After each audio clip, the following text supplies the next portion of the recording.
영원히 사는 것을 믿사옵나이다. 아멘. 할렐루야. 오늘은 레위기서 24장의 강해 설교를 통하여서 하나님의 말씀 다같이 함께 나누는 이 시간 되기를 간절히 소망합니다. 우리 레위기 24장의 말씀은요, 계속되는 규례들에 대한 하나님의 명령, 즉 법도라고 하는 후카라고 하지요. 히브리어로 후카, 그 율례 또한 법도에 대한 기록입니다. 그것에 대해서 계속해서 하나님의 말씀 강해 설교를 통하여서 나누는 이 시간 되기를 소망합니다. 우리 레위기서 24장 1절로부터 4절의 말씀 먼저 합독하기를 바랍니다. 여호와께서 모세에게 말씀하여 이르시되 이스라엘 자손에게 명령하여 불을 켜기 위하여 감람을 찧어낸 순결한 기름을 내게로 가져오게 하며 계속해서 등잔불을 켜 둘지며 아론은 회막안 증거계 휘장 밖에서 저녁부터 아침까지 여호와 앞에 항상 등잔불을 정리할지니 이는 너희 대대로 지킬 영원한 규례라. 그는 여호와 앞에서 순결한 등잔대 위에 등잔들을 항상 정리할지니라. 아멘. 우리 레위기서 24장은요 히브리어로 따라하십니다. 메노라, 그 등대 혹은 촛대라고 하는 금등대 혹은 금촛대, 그렇죠? 메노라에 대한 규례입니다. 여호와께서 모세에게 말씀하여 이르시는 하나님의 규례라는 것 우리는 나누게 됩니다. 24장 1절로부터 4절의 말씀 가운데에서 가장 먼저 언어적으로 우리가 이 말씀들을 분해하여서 해설하는 이 시간 되기를 원합니다. 1절로부터 3절의 말씀 우리가 모르는 단어가 없습니다. 우리가 다 강해 설교들을 통하여서 출애굽기서부터 성막이 세워지고 성막 안에 모든 기구들이 지어지는 각기 그 강해 설교의 내용들을 통하여서 심도 있게 알아본 바 그것에 대하여서 참고하심 가운데에 우리가 3절까지의 말씀은 이해하지 못하시거나 어렵다고 생각하시거나 처음 들으시는 사항들은 없다라고 판단함 가운데에 4절의 말씀부터 우리가 언어적인 히브리어 언어적인 부분들을 가지고서 해설해 보기를 원해요.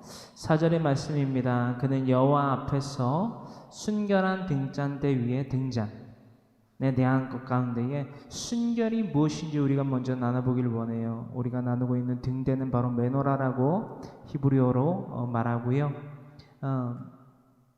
순결한이라는 단어는요 미리 제가 꺼냈는데 순결한이라는 단어는요 히브리어로 타호르라는 단어로 표기하고 있습니다. 따라하십니다. 타호르는 바로 순수한, 깨끗한, 순결한이라는 단어를 갖고 있습니다. 우리가 7 금촛대가 무엇으로 지어졌지요? 7 금촛대와 그 금촛대를 두르고 있는 그 모든 것들은 순금으로 지어졌어요. 순금 한 달란트로 지어졌다라는 것입니다. 근데 이 순금이라는 것이요 출애굽기 25장 31절에 기록되고 있는 내용인데 그 부분을 우리가 강해 설교를 통하여서 나누었기 때문에 순금 한 달란트들로 이 금촛대를 지었다라는 것, 그 내용이 바로 출애굽기 25장 31절에 있는데요. 이것은 단지 순금, 단지 물리적인 그 순금에 그치고 있지 않다라는 것을 우리는 출애굽기 26장의 강해 설교를 통하여서 나눈 바가 있습니다. 또한 성전은 각기 기물들을 지을 때에 사용되어진 순금은 성도의 순결한 그 신앙, 그 믿음을 의미하고 있다라는 것을 우리는 나눈 바가 있습니다. 그리고 또한 한 등잔대, 순결한 등잔대 위에 등잔, 여기에서 기록되고 있는 등잔은요 바로 히브리어 따라하십니다. 니르라는 단어로서 표기하고 있습니다. 니르는요 히브리어 니르는 다음과 같은 뜻을 갖고 있지요. 등불, 그리고 우리가 흔히 알고 있는 램프, 라는 뜻을 갖고 있습니다. 담겨져 있는 거지요. 기름이 담겨져 있는 등불, 그것이 촛대 가운데에 그 위에 놓여진 등잔으로 놓여 있다라는 것이지요. 히브리어 니르는요, 램프라고도 합니다. 등잔이라고도 하고요. 이것은 출애굽기 25장 31절에 기록되고 있는 말씀대로, 출애굽기 25장 31절에 기록된 말씀대로 너는 순금으로 등잔대를 쳐 만들되 그 밑판과 줄기와, 여기서 말하는 잔과, 그러니까 말 그대로 램프의 형식을 띠고 있는 거예요. 어떤 심지만 있는 양초의 개념이 아니라 등잔을, 그 가운데 심지가 있는 등잔이 있고 심지가 있는 램프를 말하는 것입니다. 등잔이라고도 하는 그 램프, 니르를 말하고 있는 거지요. 잔과 꽃받침과 꽃을 한 덩이로 연결하고, 이것은 결속된, 그렇죠? 예수 그리스도의 고난에 또한 보혈에 그 핏값을 의지하고, 그 의지하고 신뢰하는 예수 그리스도의 순환과 고난에 온전히 동참하는 순결한 주님의 백성들을 되기를 원하는 성도들의 삶을 의미하고 있다라는 것입니다. 그들과 함께 보혜사 성령님을 통하여서 날마다 성령의 역사를 경험하는 것, 체험하는 것, 나타내는 것, 그럼으로써 하나님께 영광을 올려드리는 독사조의 삶을 살아가는 것이 우리 성도들의 삶, 바로 성화의 삶이라는 것을 우리는 날마다 나누고 있습니다. 할렐루야. 그리고 더불어 나아가서 이 등잔들을 여기서 말하는 메노라, 오늘날 이 현 세대 가운데에서도 물론 이 장막 가운데에서, 장막 제사 가운데에서 그 성막 안에 놓여 있던 메노라가 아니라 그것을 재현하여 만들어 놓은 것이 있는데요. 예루살렘 올드시티에 있는 호르밧 광장에 놓여져 있는 금 메노라가 바로 이것입니다. 여러분들, 이 화면이 조금 보기보다 작아서 여러분들한테 잘 보이실지 모르겠어요. 저기 지금 교회 공동체의 오퍼레이터가 자리를 비우고 있는 관계로 제가 여러분들에게 이것을 좀 확대해서 보여드리면, 보이세요 여러분? 이 금 메노라 곁에 사람들이 보이세요 여러분? 사람들, 그죠? 이 사람들과 이 메노라를 그쵸? 한번 비교해서 한번 살펴보세요. 크기가 엄청나죠? 그죠? 크기가 엄청나다는 것을 우리는 살펴보게 된다라는 것입니다.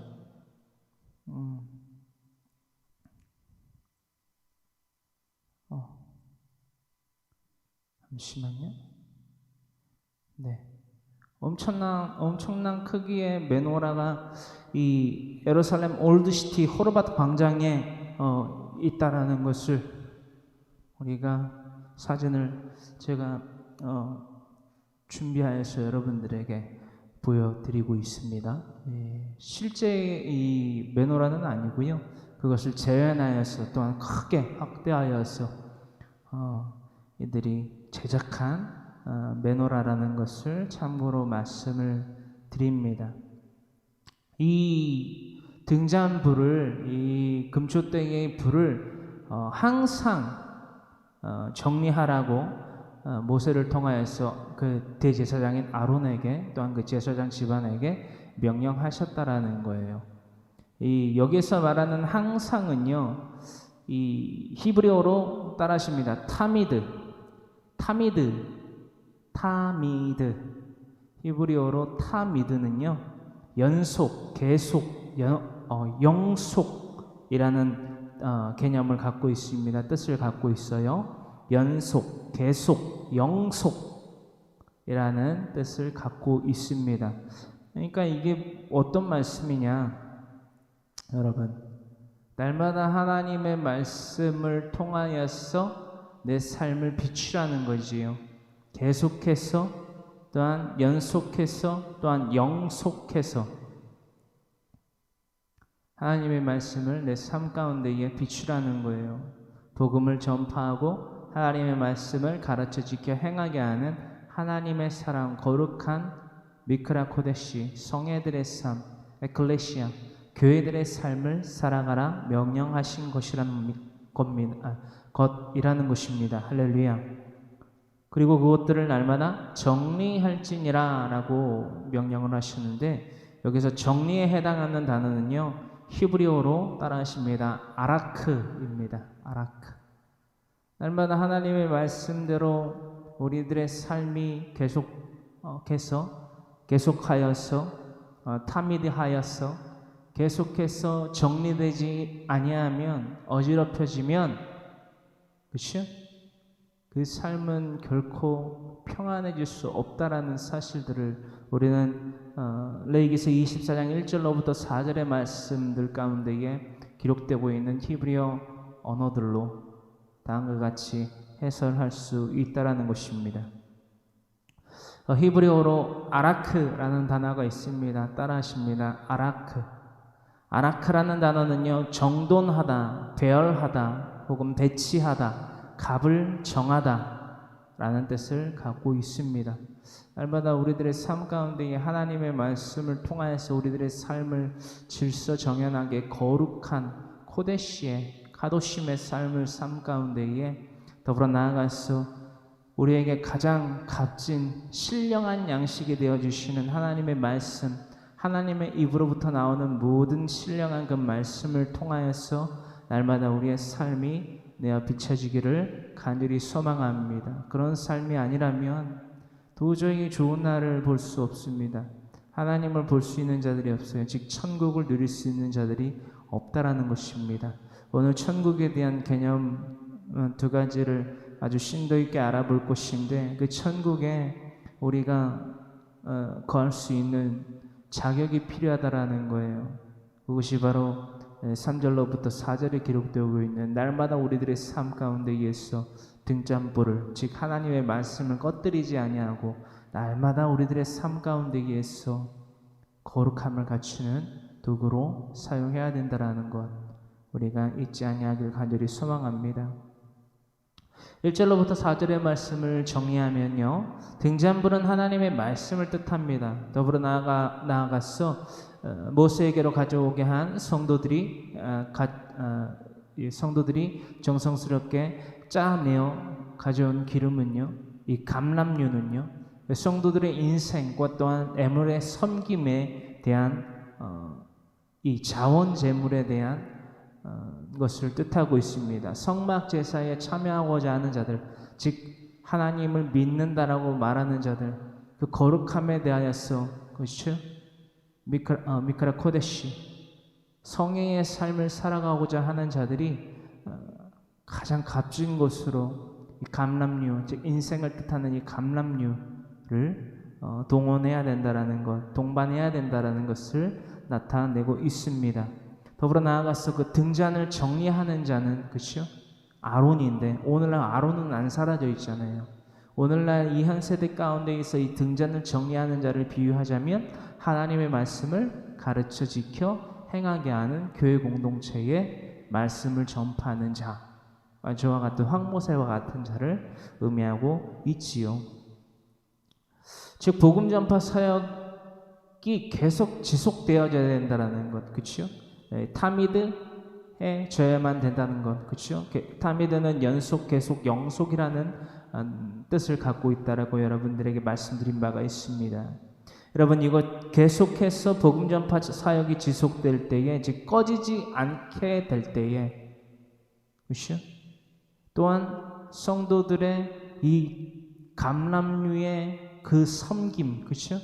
계속해서 이 감람류 그 인생, 그 예물과 그 섬김이 계속해질 때에 이 예수 그리스도의 복음 전파 사역은 지속되고 확장됨으로써 그 삶 가운데에서, 그들의 삶 가운데에서 미크라 코데시, 그 성의 삶 가운데에서 결코 꺼지지 않는다라는 것입니다.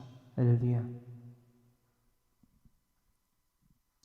그러므로 말미암아 지속되고 확장된 그 복음 전파의 사역은 곧 이 길을 만들어내는데, 이 길은 지속되고 확장되어서 생명나무의 길을 환히 내어 비춰주는 환한 등불이 된다는 거예요. 이것이 바로 성도들의 값진 이 감람류에 대한 비유와 깊은 뜻이라는 것을 우리는 나눠보게 됩니다. 요한계시록 22장 14절의 말씀입니다. 요한계시록 22장 14절의 말씀에 기록되어 있기를, 요한계시록 22장 14절의 말씀에 기록되어 있기를, 자기 두루마기를 빠는 자들은 복이 있으니 이는 그들이 생명나무에 나아가며 문들을 통하여 성에 들어갈 권세를 받으려 함이로다. 아멘. 여러분들 요한계시록 22장 14절의 말씀을 잘 우리가 헤아려 보기를 원합니다. 자기 두루마기를 빠는 자들은 복이 있으니, 자기 두루마기를 빠는 자라는 것은 무엇을 의미한다고 우리가 날마다 나누어 봤습니까? 날마다 뉘우칠 해와 고칠 개의 삶을 통하여서 거룩과 화평을 갖춤으로써 날마다 하나님께 영광을 올려드리는 회개의 삶을, 즉 성도의 삶을 살아가는 그리스도인들의 삶을 의미한다라고 우리가 날마다 나누고 있습니다. 여러분, 순전히 짜낸 감람류라는 것은요, 정제하고 정제한 것입니다. 여러분, 가장 순결하고 가장 깨끗한 것입니다. 이것이 요한계시록 22장 14절에는 자기 두루마기를 빠는 자들의 그 믿음의 행위로서 이렇게 기록되고 있는 것이고요. 그 삶을 통하여서 어떠한 결과들을 날마다 낳게 되느냐, 그들이 생명나무에 나아가며 문들을 통하여 성에 들어갈 권세를 받는 믿음의 결실을 얻게 된다는 것입니다. 이것이 바로 무슨 삶이다? 그리스도인의 삶, 성화의 삶, 성령의 역사를 통하여서 하나님께 영광을 올려드리는 자기 부인과 십자가의 역사와 부활의 역사를 날마다 이룩하는 자들이라는 것입니다. 할렐루야. 날마다 우리가 이런 거룩한 미크라 코데시의 삶을, 카도심의 삶을, 거룩한 자의 삶을 살아가기를 간절히 소망합니다. 이것이 바로 성도들의 섬김이 그 감람류로 표현되어져 있는 이 레위기서 24장 가운데에서는 등불을 날마다 밝힐 수 있는 감람류로서 표현되어져 있는 성도들의 예물과 봉사의 섬김의 그 필요성을 다음과 같이 4절의 말씀에 대하여서까지 기록하고 또한 우리에게 파랄람바노 인계하여 주시고 있다라는 것입니다. 우리가 이 사실을 통하여서 성행의 기초이자 기본의 구성은 무엇인지, 또한 그에 대한 필요성은 무엇인지 우리가 알아보게 되었다라는 것입니다. 출애굽기 27장 20절의 말씀을 함께 나누기를 원하는데요, 하나님의 말씀을 상징하는 이 일곱 금초대기의 등불은요, 여러분, 니르라고 하는 이 등불은 날마다 꺼지면 안 된다는 거예요. 날마다 항상 켜져 있어야 될 하나님의 밝은 빛이라는 것을 우리는 잊지 아니하길 간절히 소망하심 가운데에 출애굽기 27장 20절의 말씀을 함께 합독하기를 원합니다. 출애굽기 27장 20절 함께 합독합니다. 너는 또 이스라엘 자손에게 명령하여 감람으로 짠 순수한 기름을, 이것은 성도들의 삶이라는 거예요. 섬김이라는 거예요. 정성된 예물이라는 것입니다. 두렙돈을 드린 한 가난한 가부 여인처럼 두렙돈은 얼마의 가치로 환산할 수 있다라고 우리 나눴습니까? 2번의 입욕, 즉 목욕탕에 갈 만한 그런 돈이었다라는 거예요. 오늘날 목욕탕 한 번 가려면 얼마인가요, 여러분? 한 10,000원 돈 하지요? 10,000원, 15,000원 하지요. 비싼 데는 8,000원 하는 데도 있고. 그러니까 한 20,000원 돈 남짓 되지 않을까, 우리가 오늘날 기준으로 환산할 수 있다라는 거예요. 그것을 예수님께서는 가장 이 헌금함에 대하여 넣은 자들 가운데 가장 많이 넣었도다 말씀하셨다는 거예요. 여러분, 하나님의 나라의 기준 가운데에서는 이 땅 가운데 물리적 기준으로 삼아서 그것을 평가하고 하는 것이 아니라 외적인 것을 보고, 그렇죠? 그 외식적인 것들을 보고서, 외부적인 요인들을 보고서, 물리적인 것들을 보고서 우리를 평가하시고 인치시는 것이 아니라 그의 중심을 보시고, 또한 이 가난한 과부는 우리가 알아보건대 이 두렙 떠는 그 과부의 하루의 품삯인 것을 우리가 나눠본 바가 있습니다.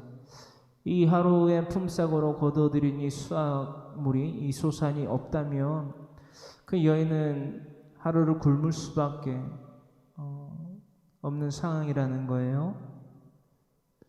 자기의 생활비 전부를 넣었다라는 거지요. 이 한 가난한 과부의 믿음은 무엇으로부터 말미암아 갖게 될 수 있고 또한 창출되게 되었을 수 있었는가? 여러분 보세요. 제가 여러분들에게 묵상한 바를 나눈 바가 있습니다. 이럴 게 많은 사람은요, 믿음을 갖기가 너무나 힘듭니다. 불가한 것은 아니지요. 불가한 것은 아니지요. 신약의 말씀 가운데에서나 구약의 말씀 가운데에서 부자였던, 상대적으로 부유했던 사람이 믿음을 갖지 못했는가라고 물어본다면 그렇지만도 않다라는 것을, 브리스길라와 아굴라 부부가, 사도 바울의 동역자인 브리스길라와 아굴라 부부는요, 유대인과 그리고 또한 이 로마 시민권을 가지고 있는 부부, 사이 가운데에서 또한 이 브리스길라와 아굴라 부부가 이 사도 바울과 동역했다라는 것, 또한 함께 장막을 기었다라는 것을 우리가 한 번, 두 번 정도 나눠본 바가 있는데, 그들 또한 그리 어렵진 않은 형편. 왜냐하면 그들의 집안을, 처소를 예배의 장소로 제공했다라는 사실을 우리가 참고함 가운데에, 또한 성경 통독 가운데에서 나눈 바가 있기 때문에, 물론 모두가 다 이 부유한 자들은 믿음을 갖지 못한다라는 정의를 내릴 수는 없지만 가히 힘들다라는 것을 부자 청년의 비유를 통하여서 또한 알아보게 됐지요. 그러므로 우리가 날마다 불의의 제물로서 친구를 사귀어야 된다라는 것 또한 우리가 나눠본 바이고요. 그러므로서 이 순수한 기름을 등불을 위하여 내게로 가져오게 하고 끊이지 않게 등불을 켜되, 그러니까 성도들의 애몰의 섬김과 헌신이 없다면 이 등불은요 꺼질 수밖에 없다라는 거예요. 오늘날 여러분들 실질적으로 한번 생각을 해보세요. 이 황모세라는 주의종이 월요일과 토요일 빼고 날마다 성경을 강론하고 있어요. 성경을 강론함 가운데 주 5일을 전하는데, 만약에 성도들의 연보가 없다, 혹은 성도들의 섬김이 없다, 그렇다면은 이 황모세는 생계를 겸하여서 할 수밖에 없어요. 마치 사도 바울이 장막을 기었던 것처럼. 사도 바울도 그러했고, 저 또한 자급하여서 소산을 얻어서 사역을 동시에 하면 그마저도 감사할 것이지만, 가장 궁극적으로 그 시간은 정해져 있잖아요. 하루에 24시간이. 근데 그 시간 가운데에서 노동에 대한 시간을 할애하게 된다면, 물론 그 현장 가운데에서 복음을 전하고 할 수 있고, 또한 그것이 은혜가 되고 기쁨이 되어서 자급함 가운데에서도, 자족함 가운데에서도 감사하지만, 성경 강론의 시간들에 대한 할애도가, 여러분, 그렇죠? 지금처럼은 될 수가 없겠죠. 그러면 우리가 한 10년에서 12년이면은 이 성경 강론을 계시록까지 다 나눌 수 있는데, 그게 불가능해져 버린다는 거죠. 이런 것들을 비유로 삼아서, 현실적인 비유로 삼아서 말씀드리자면 바로 이것이다 라는 거예요. 그럼으로써 하나님이 무엇을 기뻐하실까, 어떤 삶을 더 기뻐하실까 하는 생각을 묵상을 해봤을 때, 후자보다는 전자이다. 이 등불을 날마다 꺼지지 않게 날마다 성경 강론을 할 수 있는 시스템을 구축할 수 있도록, 그 지속되고 확장될 수 있도록 성도들의 예물과 또한 섬김, 봉사가 필요하다라는 것입니다. 그것이 바로 미크라 코데시의 이상적인 모형이다라는 것을 우리 나누게 된다는 것이요. 빌립보서 2장 16절로부터 18절의 말씀은요, 다음과 같은 것들을 나타내고 있습니다. 성도들은 재물과 섬김, 즉 서비스, 봉사를 하고요, 주의 종은 말씀을 밝히 전하는 이 전제의 삶을 살아야만 된다는 거예요. 전제가 뭔지 여러분 아시죠? 제사를 드리기 이전에 그리고 이후에 그 제단을 깨끗이 청소하는, 리프레시하는 그런 어떤 뭐랄까요? 상을 닦는 거죠. 말 그대로 밥 먹기 전에 상 닦고 밥 먹고 나서 상 닦고, 아주 적절한 비유네요. 왜냐하면 날마다 깨끗한 상에서, 우리를 기준으로 봐도 날마다 깨끗한 상에서 먹고 깨끗한 상을 하려고 우리가 대부분 하지, 그렇죠? 상을 안 닦고 밥을 먹고 난 이후도 상을 안 닦지 않잖아요. 그래서 전제는 제사를 드리기 이전에 전제가 드려지고, 제사가 드려지고 난 이후에 다시금 이 전제가 드려진다. 전제는 제사 가운데 하나다. 그래서 라고 우리가 나눠 본 바가 있습니다. 이 말씀에 대한 기초를 우리가 두고 묵상하실 때에 다음의 말씀 빌립보서 2장 16절로부터 18절의 말씀을 묵상하시고 또한 합독하시면 우리가 이 말씀에 대한 깊이를, 또한 그 의미를, 목적을, 교훈을, 책망을 바르게 함을 하나님의 의로 교육되는 시간이 될 수 있다라는 것이지요. 빌립보서 2장 16절로부터 18절의 말씀 함께 합독합니다. 생명의 말씀을 밝혀 나의 다름질이 헛되지 아니하고 수고도 헛되지 아니하므로 그리스도의 날에 내가 자랑할 것이 있게 하려 함이라.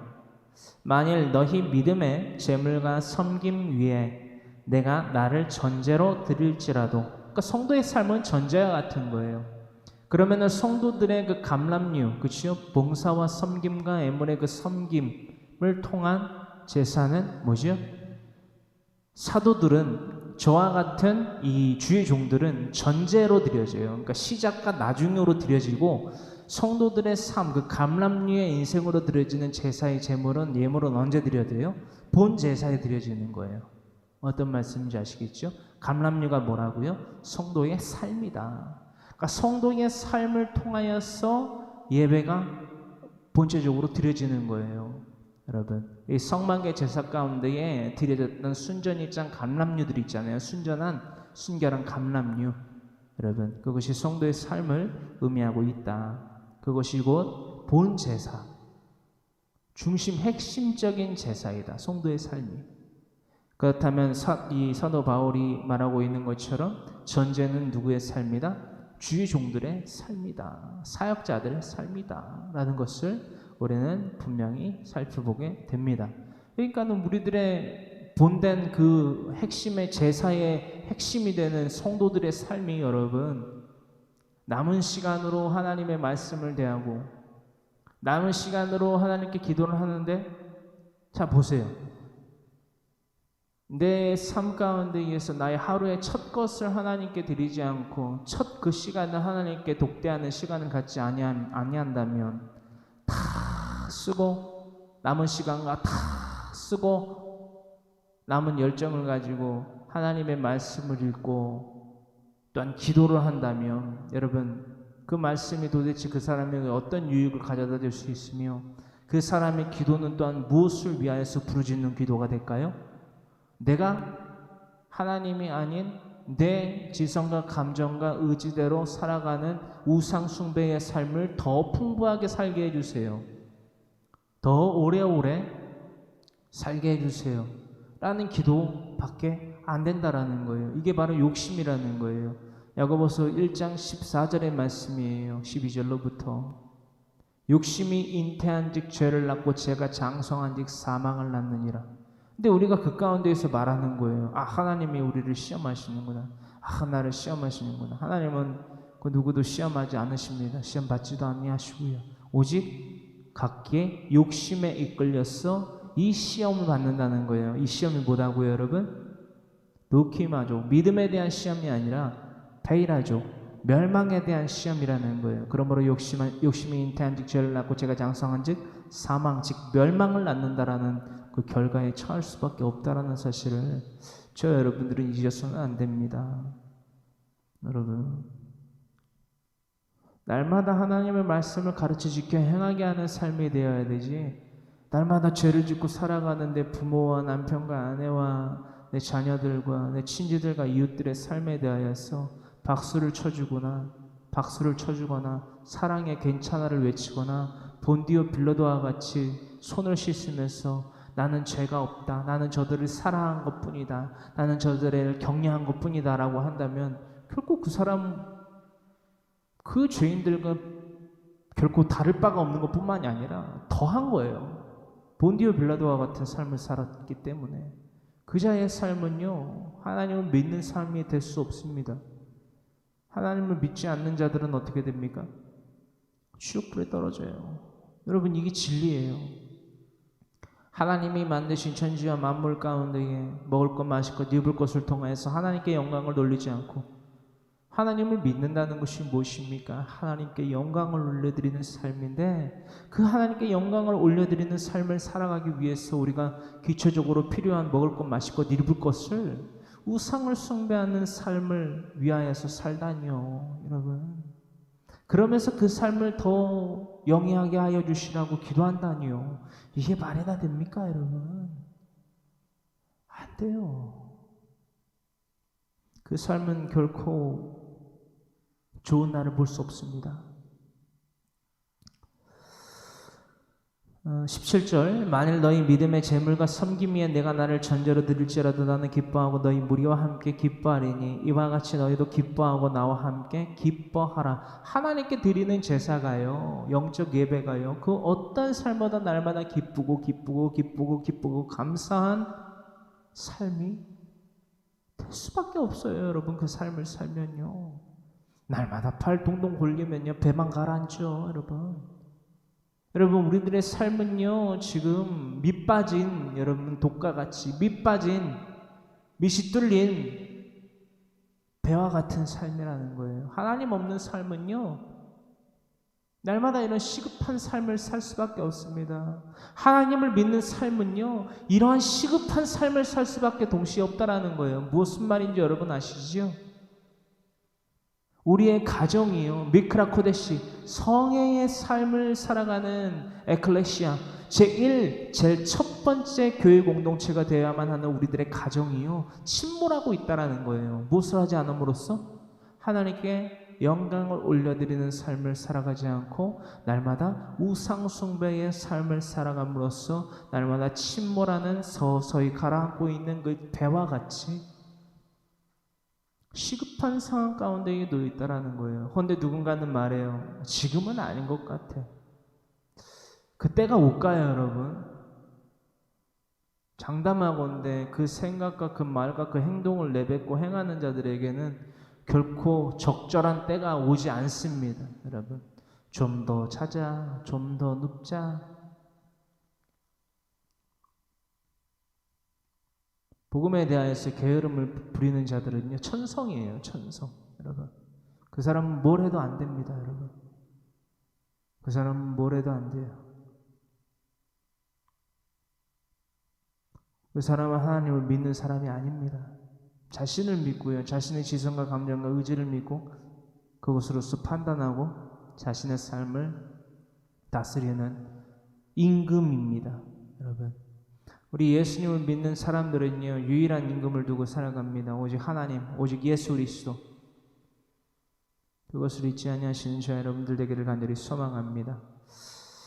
5절로부터 6절, 레위기서 24장 5절로부터 6절의 말씀은 진설병에 관한 규례예요. 진설병에 대한 규례는 어떻게 되는가? 우리가 5절로부터 6절의 말씀을 통해서 알아봅니다. 너는 고운 가루를 가져다가 떡 12개를 굽되 각 덩이를 10분의 2 에바로 하여 여호와 앞 순결한 상 위에 두 줄로 한 줄에 6씩 진설하고. 아멘. 진설병에 관한 규례, 여러분들. 고운 가루를 가져다가, 이것이 이제 밀가루지요. 밀가루, 그렇죠? 밀가루 혹은 보리가루라고도 표기를 하는데요. 뭐든지 상관없습니다, 여러분. 고운 가루를 가져다가 떡 12개를 굽되 각 덩이를 10분의 2 에바로 하여. 그러니까 왜 밀가루라고 그러고 왜 보리가루라고 그러냐? 이 맥추절, 그러니까는 절기상으로 우리가 어제까지 알아봤던 절기 규례 가운데에 맥추절, 그 가운데 맥추절에서 나는 것은 이제 보리다. 보리 맥자를 써서 보리다. 그리고 이제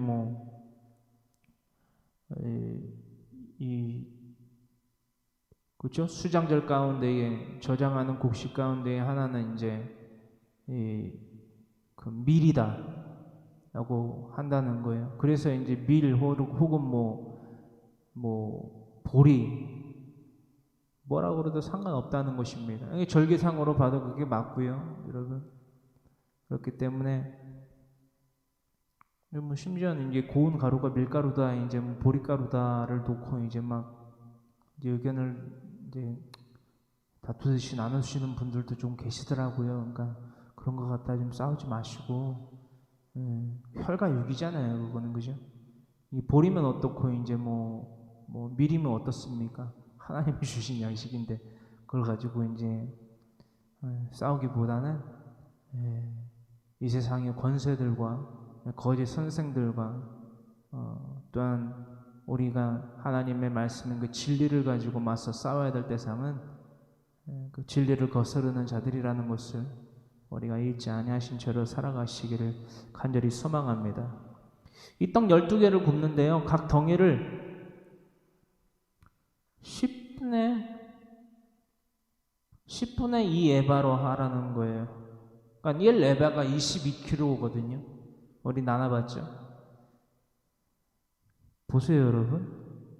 이 각 덩이당 10분의 2 에바로 하라고 하셨어요. 그러니까는 1 에바가 22kg인데 10분의 2 에바가 4.4kg예요.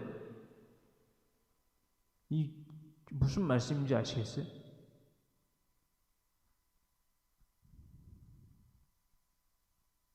각 덩이를 10분의 2 에바로 하여.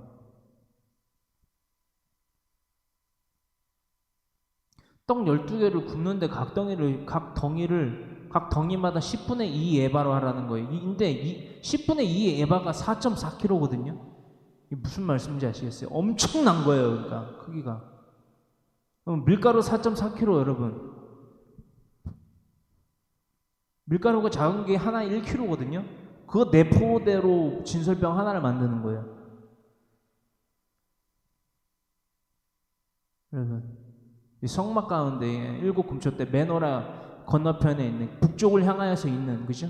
북쪽을 등지고 있는 놓여져 있는 진설병상, 그 상에 올려지는 이 무교병이요, 여러분,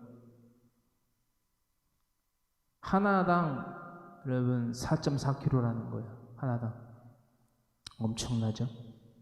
그러니까는 지금 이 사진으로도 이게 지금 형용이 안 되는 거예요, 여러분. 근데 또 우리가 알고 있는 이 빵의 이 개념이 되면 안 돼요, 여러분. 왜죠?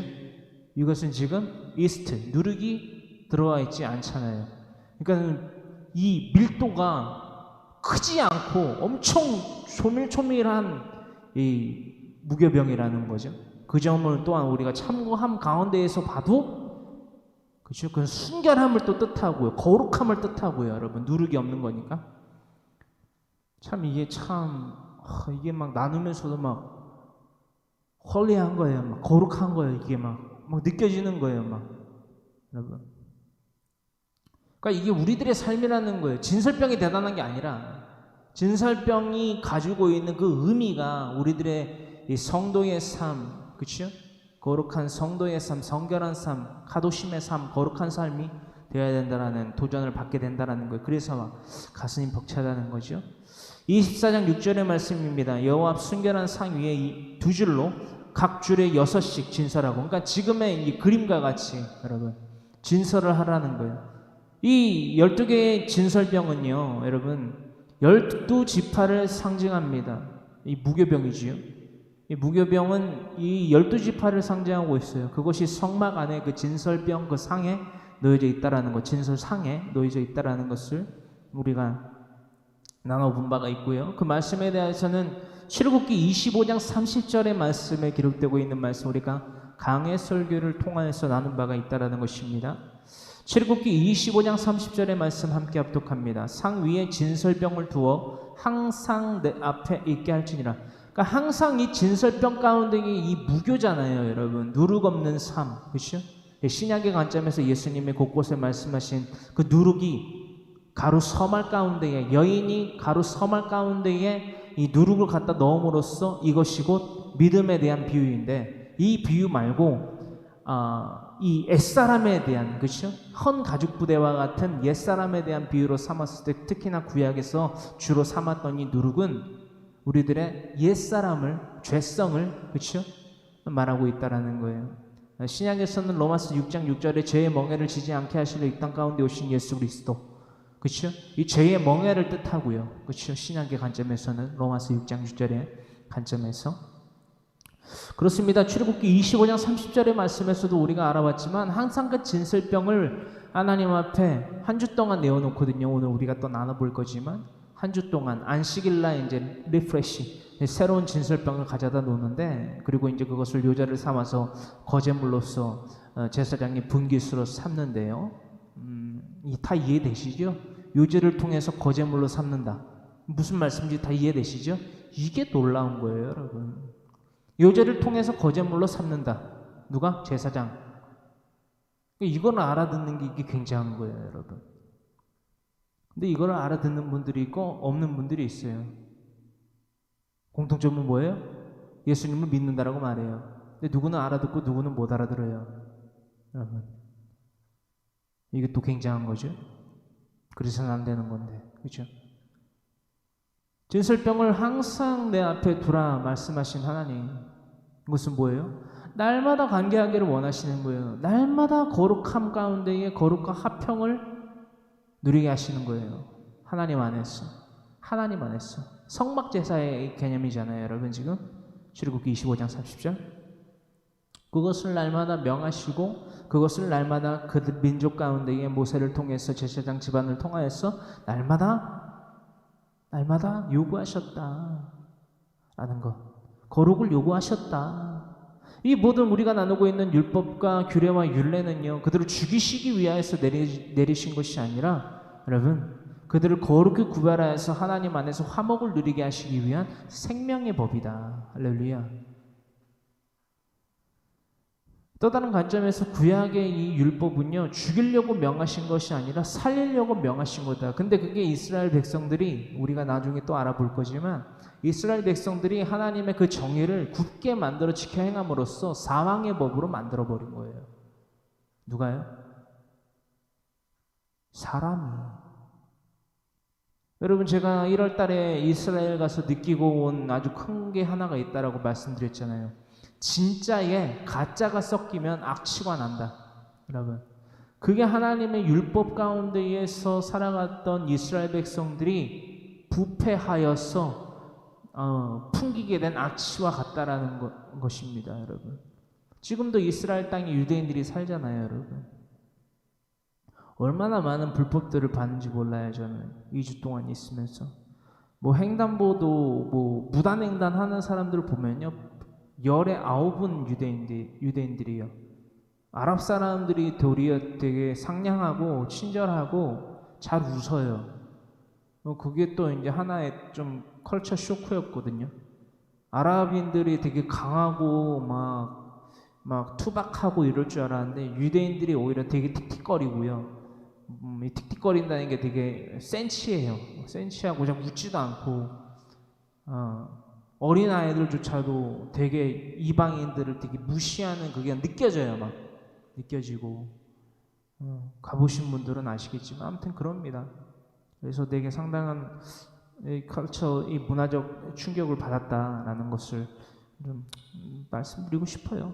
그러니까 뭐 그들을 뭐 비하하는 그것이 아니라 하나님의 말씀을 가장 크게 가장 먼저 받았음에도 불구하고 그 말씀대로 살아가지 아니함으로써 그들이 맞게 된 결과가 무엇이었는가 우리는 날마다 지금 나누고 있다라는 거예요. 여러분, 우리도 그와 같은 자가 될 수 있습니다. 뭐 하였을 때? 하나님의 말씀대로 살지 않았을 때 내어버림을 당할 수 있다라는 거예요. 우리가 그것을 잊지 아니하시길 간절히 소망하면서 특히나 이 진설병은요, 출애굽기 25장 30절에 상의에 진설병을 두고 항상 내 앞에 있게 할지니라, 항상 내 앞에 있게 할지니라 라는 이 말씀의 이 핵심이 뭐냐면 하나님과 12지파의 관계를 의미하는데요, 유다 지파와 베냐민 지파를 제외하고 이제 우리가 나눠볼 강해 설교의 말씀인데, 유다 지파와 베냐민 이 두 지파를 제외하고 나머지 10지파, 그죠? 루벤 지파, 그 장자지요. 장자 지파인 루벤 지파, 심지어는 루벤 지파와 스불론 지파와 시몬 지파와 므낫세 지파와 단 지파와 이사갈 지파와 아셀 지파와 에브라임 지파와 납달리 지파와 갓 지파가 마치 하나님께 맞서보려고 하듯 반란을 일으킵니다, 여러분. 유다와 이제 베냐민 지파를 제외하고 나머지 10지파가 반란을 일으켜요. 여러분, 그럼으로써 남유다와 북이스라엘이 아주 전면전을 펼치게 되는데요, 그 삶을 살아갈 때조차도 진설병은 언제나 12개였다는 사실입니다. 우리 이제 강해 설교를 통해서 알아볼 구절들인데, 이 강해 설교가 가면 갈수록 상당히 두렵고 떨림으로 경외함을 갖기도 하지만 상당히 그 역사를 알아보면 우리들의 삶이 보이기 때문에 상당히 흥미롭습니다. 상당히 흥미롭고 상당히 재밌어요. 예. 그 가운데 있던 우리들의 삶의 성령님의 이끄심으로 말미암아 변화되는 것을 겪고 날마다 체험함 가운데에 날마다 기쁘고 감사한 삶을 살아가게 됩니다. 오늘날 여러분들의 삶이 그렇게 변화되고 있습니까? 순종하는 자의 삶만 그렇게 바뀌어요. 불순종하는 자들의 삶은요, 바뀌지 않습니다. 이제 선택은 각자의 몫이라는 거예요. 선택에 따른 보응이 바로 하나님의 정의와 공의 가운데 일어난다라는 것을 우리는 날마다 나눠보게 됩니다. 여러분, 이 말씀은 무엇입니까? 이 하나님의 말씀대로 살아갈 때 얻게 되는 승리와 평안을 가리키고 있다라는 것입니다. 바로 이 12개의 진설병이요. 날마다 그것을 이 출애굽기 25장 30절의 말씀대로 날마다 항상 내 앞에 둘지니라 라는 말씀, 그 말씀을요, 이 베냐민과 유다 지파가 지켜 행할 때에, 즉 하나님의 말씀대로 살아갈 때에, 비록 구약의 말씀이지만 이 말씀대로 살아갈 때 그들이 날마다 승전보를 울렸다라는 사실을 우리는 잊지 말아야만 합니다. 이 말씀에 대하여서는요, 역대하 13장 10절로부터 18절에 대한 말씀입니다. 역대하 13장 10절로부터 18절의 말씀입니다. 이 말씀은요, 이 유다 지파와 베냐민 지파의 하나님의 말씀에 대한 순종의 삶을 통하여서 단지 진설병을 12개 항상 하나님 앞에 놓으라고 하여서 그 명령에 물리적으로 따름으로써 승리를 한 것이 아니라, 여러분, 악인에 대한 노함을 그치지 아니하였을 때에 그 상황 가운데에서, 즉 악인에 대한 노여움, 악인이 뭐죠? 악인에 대한 정의가 뭐죠? 하나님에게 맞서는 자들이라는 거예요. 하나님의 뜻에 거스르는 자들, 이것이 바로 악인입니다. 단지 뭐 살인만 저지르고 도둑질만 하고 거짓말을 하고 사기를 치고 핑계를 삼는 자들만이 악인이 아니라 하나님의 말씀에 거슬러 즉 불순종하며 살아가는 자들이 바로 악인이라는 거예요. 저 여러분들의 삶 가운데의 악인 찾으셨습니까? 악인? 자기의 식구가 자기 집안에 자기의 원수가 자기 집안의 식구입니다. 여러분, 적은요 항상 멀리 있지 않습니다. 가까이 있어요. 항상 우리는 악인에 대한 노함을 그치지 아니함 가운데에 하나님께 부르짖으며 나아가며 살아가는 삶을 살아갈 때 악인에 대한 노함을 그치지 아니함 가운데에 날마다 하나님께 부르짖는 거룩한 삶을 살아간다면 성령님이 도우십니다. 날마다 성령님이 역사하세요. 그 삶은 날마다 승리를 거머쥡니다. 아말렉과의 전투 보세요. 이스라엘이 출애굽한 이후에 첫 전투를 치르지요. 모세의 그 기도의 손이 올라가면 이기고 내려가면 힘들어서 내려가면 지는 거예요. 그래서 동역을 하죠. 마치 성도의 감람류와 같은 아론과 훌이 동역을 해서 모세의 팔을 내려오지 않게 받칩니다. 여러분, 그게 거룩과 화평을 도모하는 삶이에요. 근데 우리들의 삶이 어쩌냐는 거예요. 아론이 누구고 훌이 누구죠? 모세에 대하여서 여러분 누구죠? 가족이잖아요, 여러분. 가족, 여러분. 가족. 아론은 모세의 형, 훌은 매형. 이해되세요? 날마다 하나님의 말씀대로 우리가 말씀 안에서 합력을 해야 되는데 날마다 흩어져 있어요, 여러분. 우리들의 가족만 해도 그래요. 황모세에게 가정만 보더라도 서로 생각이 맞다고, 서로 그 지성과 감정과 의지가 맞다고 날마다 주장하는 거예요. 하나님은 틀렸다는 거죠. 그러면 날마다 저는 하나님의 말씀을 권면하고 경계하고 분별했거든요. 근데 본인들의 뜻이 맞다라고 살아가는 거예요. 어떡합니까? 여러분,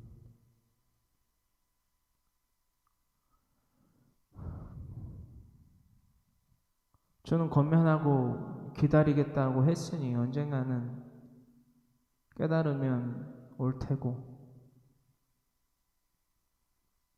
죽을 때까지 자신의 지성과 감정과 의지를 믿고 살아간다면 멸망할 테고 어떡합니까? 수차례 권면하고 경계하고 해도 듣지 않는데 여러분들의 집안은 잘 다스려지고 계십니까? 하나님의 말씀으로? 더 늦기 전에요, 여러분요. 하나님의 말씀으로 날마다 경계하고 분별하여서 가르쳐 지켜 행하게 하십시오. 더 늦기 전에. 후회하지 마세요.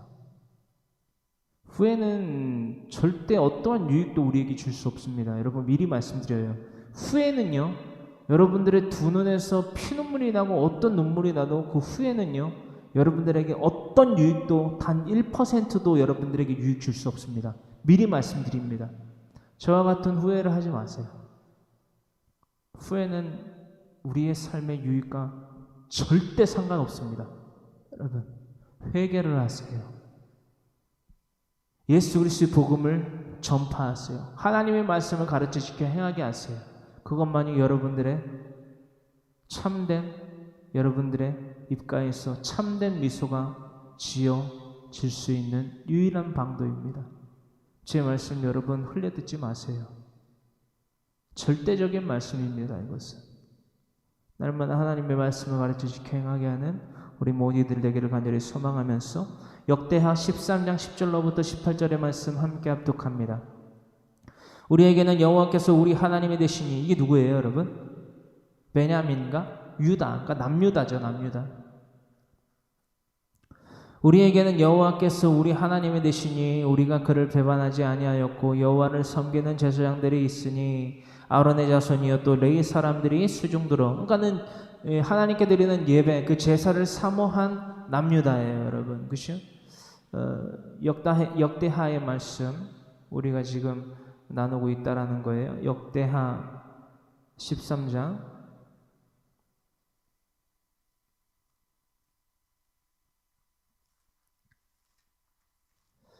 역대하 13장을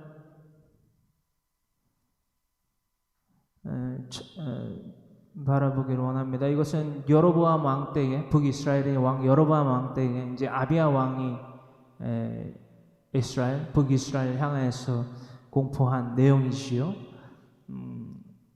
10절로부터 다시 읽습니다. 우리에게는 여호와께서 우리 하나님의 대신이 우리가 그를 배반하지 아니하였고 여호와를 섬기던 제사장들이 있으니 아론의 자손이요 또 레위 사람들이 수종들어 매일 아침 저녁으로 여호와 앞에 번제를 드리며 분향하며 또 깨끗한 상에 진설병을 놓고 또 금 등잔대가 있어 그 등에 저녁마다 불을 켰나니 우리는 우리 하나님 여호와의 계명을 지키나 너희는 그를 배반하였느니라.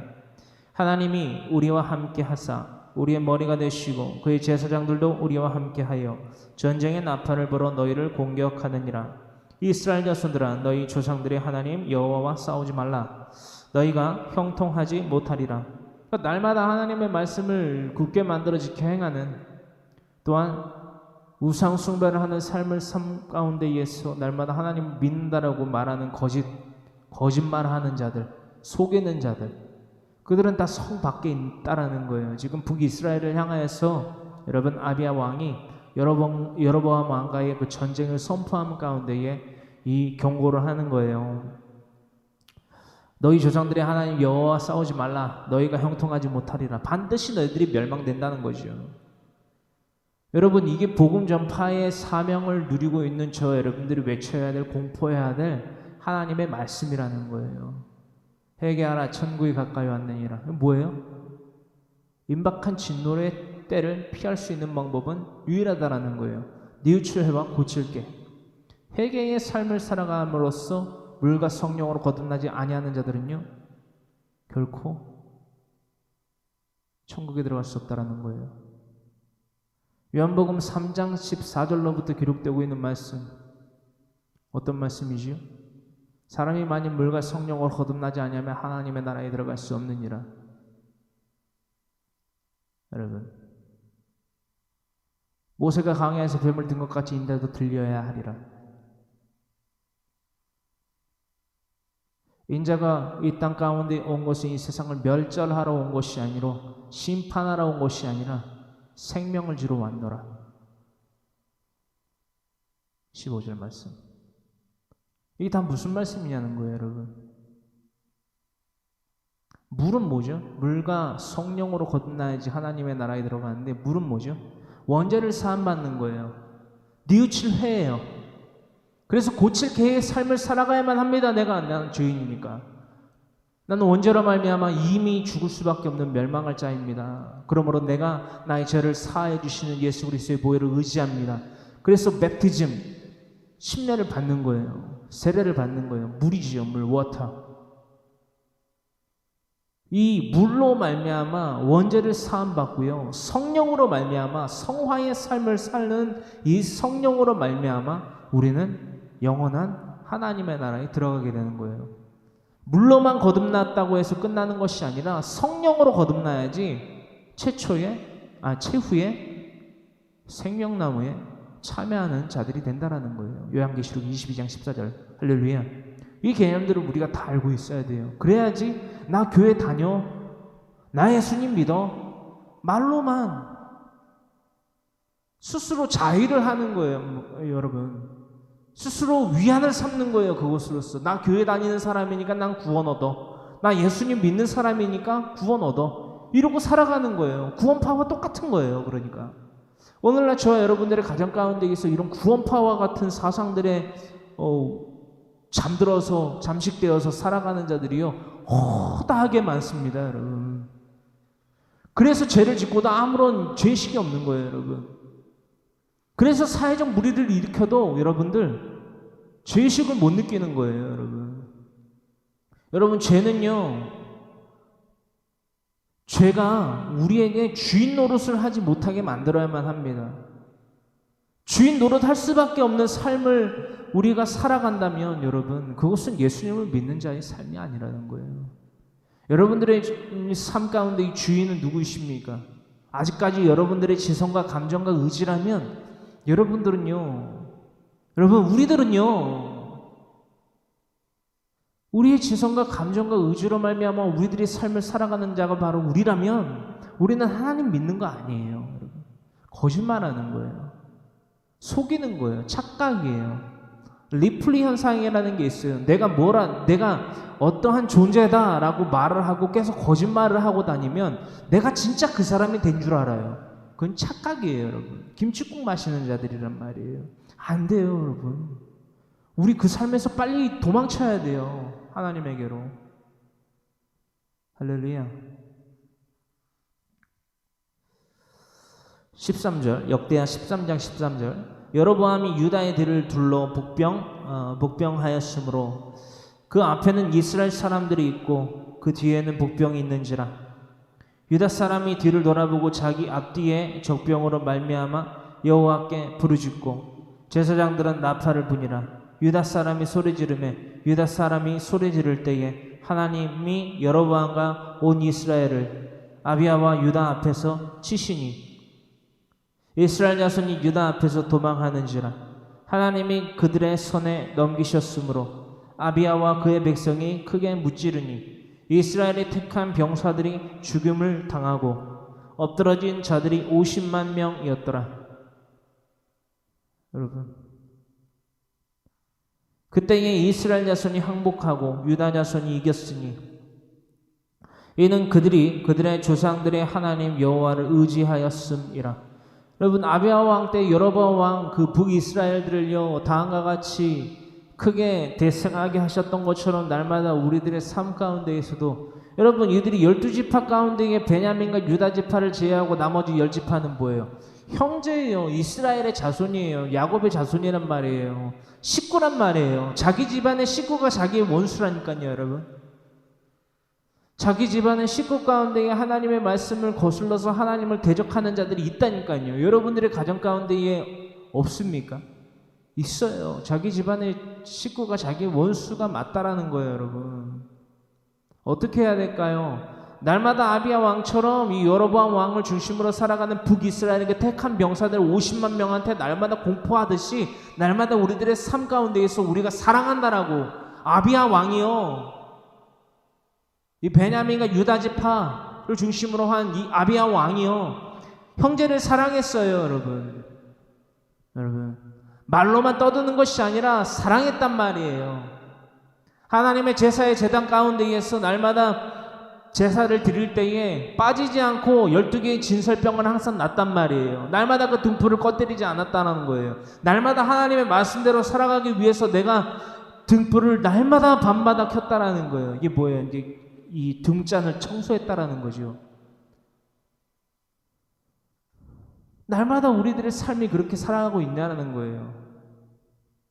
그 삶을 우리가 살아갈 때 하나님께서 우리에게 사랑하는 자여 기뻐하는 자니라는 인침을 더하시는데 날마다 우리는 북이스라엘과 같은 그 10개 지파와 같은 그들이 택한 여로보암 왕이 택한 이 10개 지파 가운데 50만 병사와 같은 진리에 맞서서 싸우는 그런 하나님을 거스리는 자의 삶을 감히 살아가면서 혹은 그 삶을 살아가는 내 부모와 형제와 남편과 아내에 대하여서 사랑해, 괜찮아 라고 하면서 그 10지파 가운데에 여로보암의 군대 가운데에 조인을 해서 연합을 맺어서 여러분, 만약에 베냐민과 유다 지파가 이 나머지 10개 지파 여로보암 왕을 중심으로 살아가는 북이스라엘과 여러분 갈림길에 서지 않았고 찢어지지 않았다라면요, 여러분 어떻게 됐을까요, 여러분? 이런 역사가 그려졌을까요? 천만의 말씀이에요, 여러분.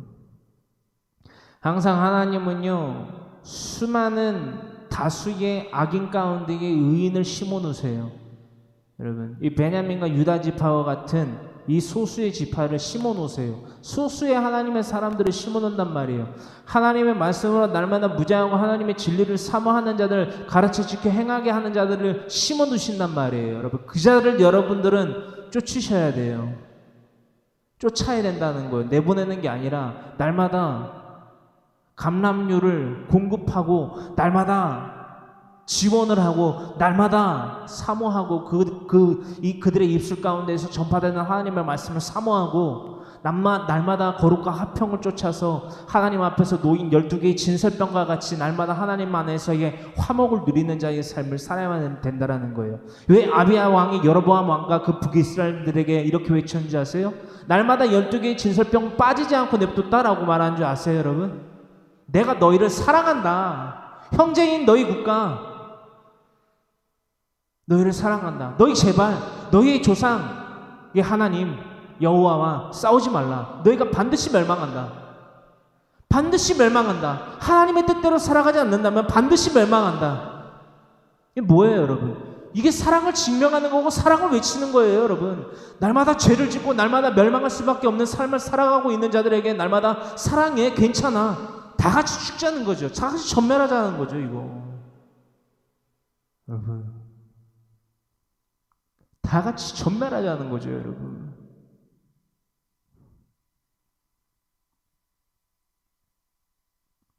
여러분들은 어떤 선택을 하시겠습니까? 여러분들의 각자의 선택은 믿음의 선택에 따라서 그 순종의 선택에 따라서 복을 받습니다. 불순종하면요 반드시 멸망합니다. 이것은 하나님의 정의와 공의임을 우리가 잊지 아니하기를 간절히 소망합니다. 할렐루야. 오직 여호와를 의지하는 예수 그리스도의 사람들을 우리가 되어야만 합니다.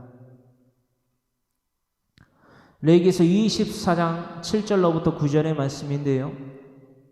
이것은 계속되는 진설병에 관한 규례 가운데에 제사장은 진설병을 겸손히 하나님 앞에 이 향기로운 제사를 통하여서 드렸다라는 사실을 우리는 알아봅니다. 이것은요, 우리의 모든 소유와 주권이 하나님께 있음을 인정하고 또한 기뻐하고 감사하는 행위에 대한 기록입니다. 레위기서 24장 7절로부터 9절의 말씀 함께 합독합니다. 너는 또 정결한 유향을 그 각 줄 위에 두어 기념물로 여호와께 화제를 삼을 것이며 안식일마다 이 떡을 여호와 앞에 항상 진설할지니 이제 새 것을 드리는 거지요. 새 진설병. 이는 이스라엘 자손을 위한 것이요 영원한 언약이니라. 이 떡은 아론과 그의 자손에게 돌리고 그들은 그것을 거룩한 곳에서 먹을지니 이는 여호와의 화제 중 그에게 돌리는 것으로서 지극히 거룩함이니라. 이는 영원한 규례니라. 아멘. 24장 7절의 말씀 살펴봅니다. 너는 또 정결한 유향을 그 각줄 위에 두어 기념물로 여호와께 화제를 삼을 것이며. 레위기서 2장 2절에 보면요, 여러분. 레위기서 2장 2절에 보면 이렇게 말씀이 기록되어 있습니다. 아론의 자손 제사장에게로 가져갈 것이요 소제물이지요. 제사장은 그 고운 가루 한 움큼과 기름과 그 모든 유향을 가져다가 기념물로 제단 위에서 불사를 찌니 이는 화제라 여호와께 향기로운 냄새니라. 이 레위기서 2장 2절의 말씀을 우리가 참고하심 가운데에 어쩌면은 조금은 새로운 말씀을 직면하게 된다는 거예요. 7절로부터 이 제사장은 진설병을 겸손히 제물로 드렸다는 것, 이 사실 7절로부터 우리가 나눠보고 있다라는 것입니다. 소재 가운데에서 하나님께 향기로운 냄새로 드리는 화제의 속성과는 같지만 또 다른 유형이었다. 그것이 무엇인가 우리가 오늘 조금 새롭게 알아보게 된다라는 거예요.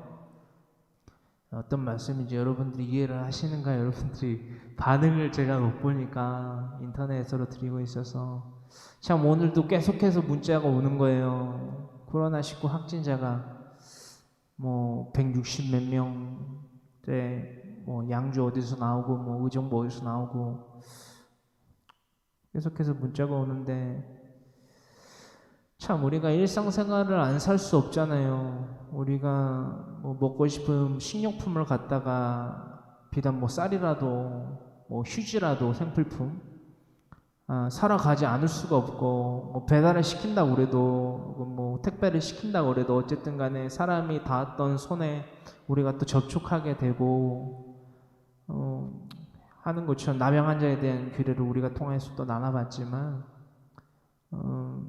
어떤 사람들이 만졌던 물건을 우리가 만짐으로써 그 균에 우리가 알게 모르게 또 전염이 되거든요.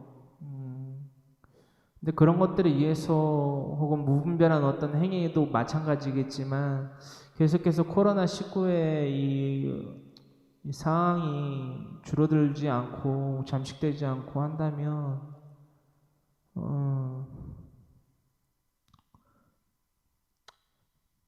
우리가 이 강해 설교를 이렇게 주 5일로 이렇게 나누게 하신 것처럼 어떠한 변화가 큰 이제 변화가 센세이션이 있겠지만 그래서 되게 기쁘고 감사하잖아요. 근데 참 그래요. 우리가 지금 오늘도 레위기서 24장의 말씀을 통해서 나누고 있지만 이 미크라 코데시가 상당히 중요하거든요. 교육 공동체, 제일 교육 공동체가 가정이지만 또한 우리가 제2 교육 공동체라고도 부를 수 있는 미크라 코데시 교회, 그리고 또한 에클레시아 교회의 공동체, 그렇죠? 이 시대에 꼭 필요한 교육 공동체인 필요한 교회의 그 예배 초소 나와서 드리는 예배가 상당히 목말라요, 여러분. 이잖아요. 저도 사람이기 때문에 이런 생각을 가끔 해요. 여러분들에게 오셔가지고 밥은 당연히 먹지 않고 오셔서 여러분들에게 끝에서 끝으로 함께 하여서 함께 예배만 드리고 집으로 다 돌아가라고 하실까? 아니면 이부 순서는 예배 드렸던 본 예배를 드렸던 이 모임 예배를 드렸던 이 자리에서 저는 여기서 여러분들은 예배 드렸던 그 각자의 자리에서 이부 순서도 진행하고 돌아가게 하실까? 근데 또 배가 또 고플 거 아닌가? 이런저런 생각을 하게 돼요. 사실 그게 또 기도 제목이기도 하고 그래서 여러분들 하루 속히 이 코로나19가 조금 종식될 수 있도록 여러분 기도하시고 물론 이 코로나19라는 위기 가운데 하나님의 뜻이 분명하게 보인 것이 사실이고 또한 그 부르신 가운데 더욱더 순종할 수 있게 하신 것이 너무나도 기쁘고 감사한데 강해설교에 대한 말씀이고요. 참 연약한 인간인지라 참 모임 예배가 참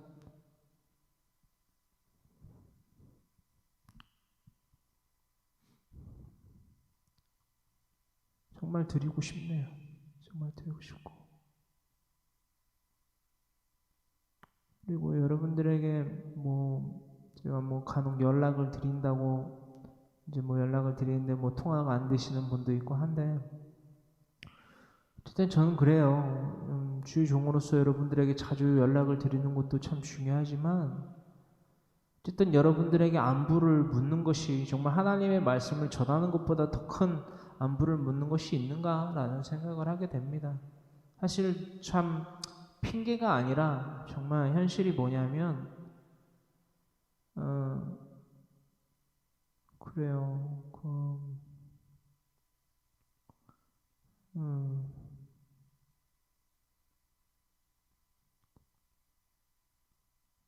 이 교육 공동체에 새벽부터 나와서 있으면 사실 물 한 잔 먹을 시간이 참 없어요. 이제 오늘은 밥을 먹었는데 밥도 거의 한 10분도 안 돼갖고 먹었던 것 같아요. 그만큼 여러분들 하나님의 말씀을 사모하고 진리를 사모하고 쫓으려고 하는 주의 종이지만 여러분들에게 또한 진리를 전파하는 이 사역에 대하여서 너무나 중요하게 값지게 생각하고 있다는 것을 여러분들이 잊지 마시고 날마다 기도해 주시고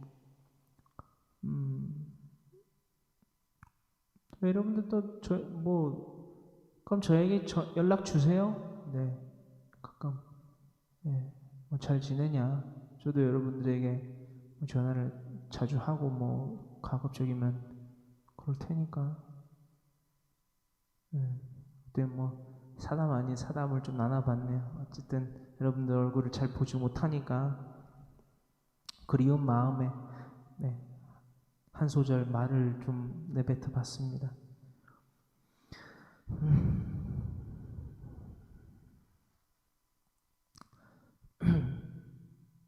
여러분들 출애굽기 24장 8절로부터 9절의 말씀 우리가 이 말씀 7절로부터 9절의 말씀을 좀 이해하기 위해서 출애굽기 37장 25절로부터 29절의 말씀을 조금 다시금 참고해 보길 원해요.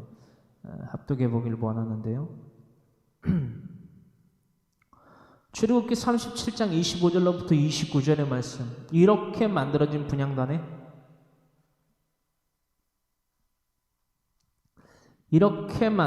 분향단에 이 진설병을 바쳤습니다.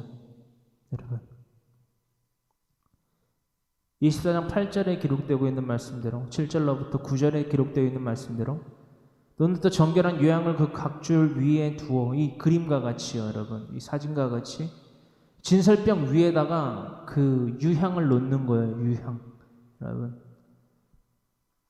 근데 그 유향을 그 진설병과 함께 그 유향들을 놓은 그 진설병 상이 바로 이렇게 만들어진 분향단이라는 거예요. 우리가 다시 살펴보는 거죠. 잘 나눴던 말씀 가운데에 25절로부터 29절입니다. 출애굽기 37장 25절로부터 29절 함께 합독합니다. 그가 또 조각목으로 분향할 제단을 만들었으니 길이는 한 규빗이요 너비도 한 규빗이라 네모가 반듯하고 높이는 2규빗이며 그 뿔들이 제단과 연결되었으며 제단 상면과 전후 좌우 제가 말씀 잘못 드렸네요. 죄송해요. 이건 분향단입니다. 분향단. 제가 이제 말씀드려놓고 제가 헷갈렸네요. 분향단이 이렇게 만들어졌다라는 거예요. 진설병상이라고 했죠. 제가 죄송합니다. 죄송합니다. 분향단 그렇죠? 진설병상이 아니라 분향단입니다. 여러분 큰일 날 뻔했네요. 그죠? 이게 라이브의 이 뭐랄까 단추 죄송합니다.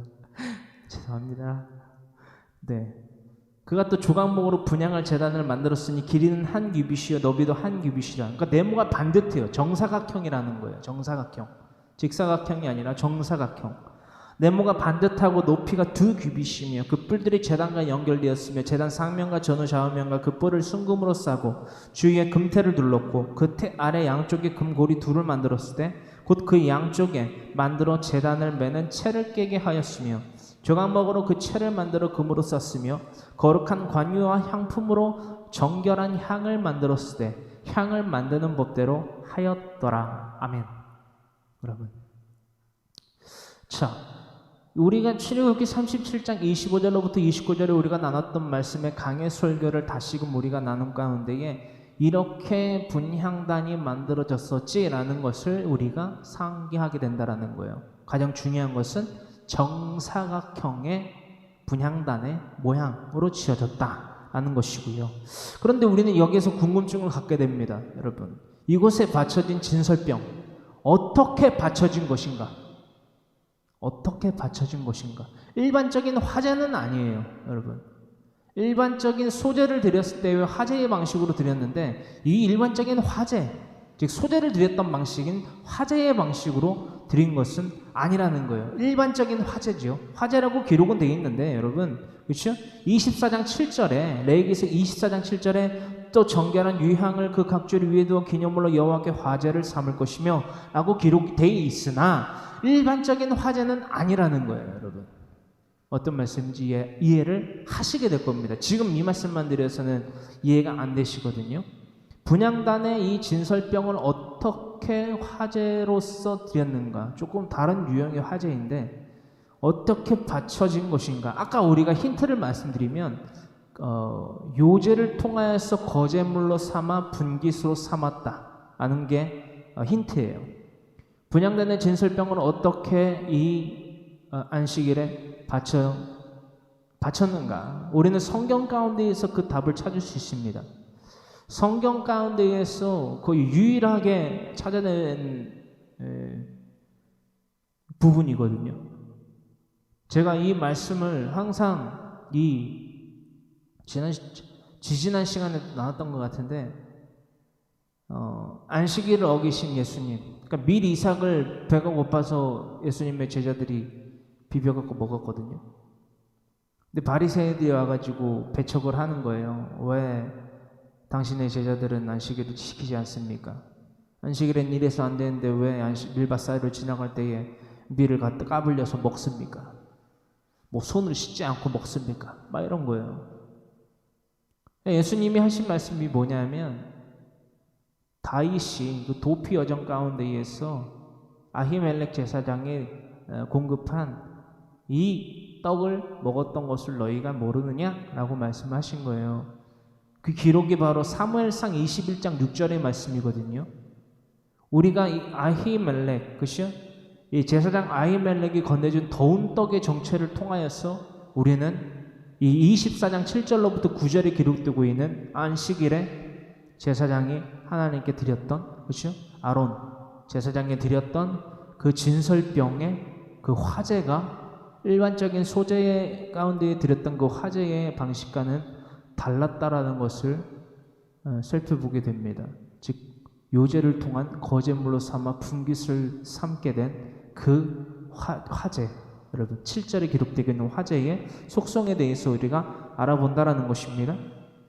사무엘상 21장 6절의 말씀 함께 합독합니다.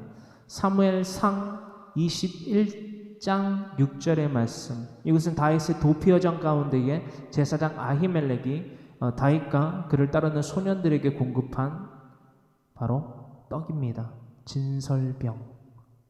여러분, 사무엘상 21장 6절의 말씀입니다. 제사장이 그 거룩한 떡을 주었으니 거기는 진설병 곧 여호와 앞에서 물려낸 떡밖에 없었음이라. 그러니까 지성물과 성물에 대한 개념 우리가 나눠봤지요. 여러분 밖으로 내다 라는 표현이 담겨져 있는 히브리어 민이 있고 없고가 성물과 지성물의 차이다. 없는 것은 뭐다? 성물이다. 있는 것은 지성물이다. 그러니까 지성물이라는 거예요, 여러분.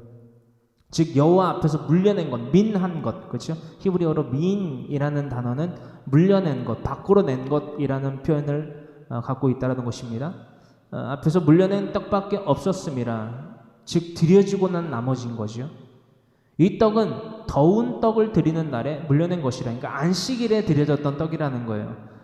레위기서 24장 7절에 안식일에 여호와께 화제를 삼아서 이 진설병을 바치잖아요, 여러분. 이것이 바로 사무엘상 21장 6절에 다윗이 도피여정 가운데에 만난 안식일에 만난 아히멜렉이 건너해준 이 더운 떡을 통한 이 정체라는 거예요, 여러분. 어떠한 화제를 드렸는가? 어떠한 화제를 드렸는가? 이 더운 떡은요, 히브리어로 레엠홈이라고 합니다. 레엠홈. 레엠은 빵, 뭐 떡이라는 표현을 갖고 있고요. 홈은 더운 것, 여러분, 뜨거운 것이라는 뜻이 있습니다. 레헴은 떡, 뭐 빵이라는 단어를 표현을 갖고 있고요. 뜻을 갖고 있고요. 또한 히브리어로 홈은요, 더위 혹은 뜨거움이라는 뜻을 갖고 있습니다. 그러니까 더운 떡은 레헴홈이에요. 따라하십니다. 레헴홈. 이것이 바로 더운 떡이다. 안식일을 드려진 화제로 삼아 드려지고 난 민한 것, 밖으로 낸 것, 드리고 난 이후의 것, 지성물이다 라는 것을 우리가 알게 됩니다. 즉 이 분향단 위에서 이 아히멜렉 또한 이 오늘 우리가 나누게 됐던 레위기서 24장 특히나 7절에 기록되고 있는 화제를 삼아 드려야 된다. 그렇죠? 화제를 삼아 드릴지니라 라고 기록된 말씀에 대한 이 램홈, 더운 떡, 드려지고 난 떡, 그렇죠? 밖으로 낸 떡에 대하여서 우리가 알아보는데, 즉 분향단 위에서 요제를 드린 뒤에, 요제는요 히브리어로 테누파라고 합니다. 요제는 흔들다 라는 단어가 뜻이 있어요. 따라하십니다.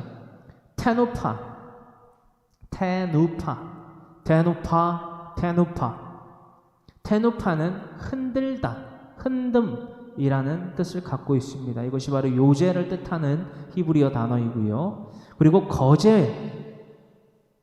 거제물은요 히브리어로 테루마, 따라하십니다. 테루마는 기증물 혹은 재물이라는 뜻을 갖고 있습니다. 이 테누파와 테루마라는 단어 아주 중요한 단어이지요. 레위기서 24장 7절로부터 9절에 사용된 그렇죠? 진설병을 드리는 것 가운데에 화제를 드렸다. 근데 그 화제라는 속성 가운데에 이 요제와 거제에 대한 속성이 담겨 있다라는 것을 우리는 알아보게 된다라는 것입니다. 즉 분향단 위에서 이 요제를 드리고 난 뒤에 거제를 통하여서 향기로운 제사를 드리고 그것을 분깃으로 삼았다라는 것을 우리는 오늘 밝히 알게 됩니다. 아히멜렉 제사장과 그 아히멜렉 제사장을 만난 다윗과 그 소년들 때문에 이 오늘날 레위기서 24장 7절에 드렸던 이 화제에 대한 속성이 되게 강력하게 해석이 될 수 있는 오늘, 너무나 하나님께 기쁘고 감사와 영광을 돌릴 수 있는 오늘이 되었습니다. 하나님께 영광의 박수를 올려드립니다. 그리고요, 레위기서 6장 16절에 기록되고 있는 말씀대로, 그리고 그 진설병을 이곳에서, 그렇죠, 그 요제와 거제를 통하여서 하나님께 화제를 올려드린 가운데에 화제를 통하여서 또한 요제와 거제를 통하여서 자신의 분깃으로 삼은 그 진설병을 이곳에서 먹게 하셨다는 거지요. 우리가 나눠본 강해 설교 말씀 가운데에 레위기서 6장 16절의 말씀이 다음과 같이 그것을 다시금 우리에게 상기시켜 주십니다. 레위기서 6장 16절의 말씀입니다. 그 나머지는 아론과 그의 자손이 먹되 누룩을 넣지 말고 거룩한 곳 회막들에서 먹을지니라. 회막들에서 먹을지니라. 이 말씀을 묵상하면서요, 왜 성막 안에서 먹는 것이 아니라 왜 회막들에서, 그러니까 제사를 드리는 번제단, 그죠? 번제단 곁에서 먹으라는 거거든요. 회막들이라는 것은 왜 회막들에서 모든 사람이 보는 데 가운데에서 이들은 진설병을 먹어야만 했을까? 좀 묵상하게 됐다는 거죠. 거룩해야 되는 거구나. 뭐가? 그 제사장의 집안의 삶은요, 모든 사람에게 거룩함의 본을 보여야 되는구나 라고 깨닫게 됐다는 것입니다. 어떤 말씀인지 아실까요? 투명해야 되는구나. 더 쉽게 말씀드리면 투명해야 되는구나 라는 깨달음을 얻게 됐다는 거죠. 어떤 사람도 그 제사장 집안에 속한 이 제사장 집안의 사람들이 행하는 그 행실에 대하여서 책잡지 못하고 의심하지 아니하고 또한 어떠한 그들에게 대하여서 거치는 행위를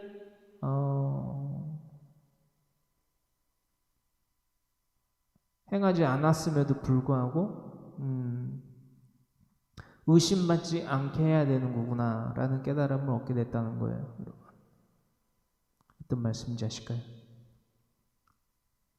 진설병이라고 하는 것은 무엇입니까? 여러분, 거룩한 거예요. 맛이 없는 거예요. 하지만 무엇입니까? 하나님 안에서 살아가는 자입니다 라는 것을 증명하는 것이 바로 진설병입니다. 그것을 제사장들이 분깃을 요제와 거제를 통하여서 삼아서 날마다 먹었다라는 거예요. 회막들에서. 그것이 거룩한 곳이다. 왜 그것이 거룩한 곳인가? 믿음의 행실을 나타내고 본을 보이는 곳이기 때문에 거룩한 거예요. 여러분, 거룩한 곳이면 성소나 지성소쯤은 돼야지 거룩한 거라고 우리가 생각할 수 있는데, 회막들이 거룩한 곳에서 거룩한 곳이라고 우리는 레위기서 6장 16절에 기록되고 있는 말씀을 통해서 알아보게 된다는 거예요. 우리가 성막의 제사를 그 어떻게 지어진 것부터 해서 다 낱낱이 우리가 강해 설교를 통해서 나눠봤을 때 회막들이 거룩한 곳이라고 의구심을 가질 수 있는데 회막들이 거룩한 곳이라고 써져 있어요. 왜죠? 믿음의 행실을 나타나서 거룩한 본을 보이는 곳이기 때문에 많은 이들이 보는 거예요. 사방팔방에서. 여러분.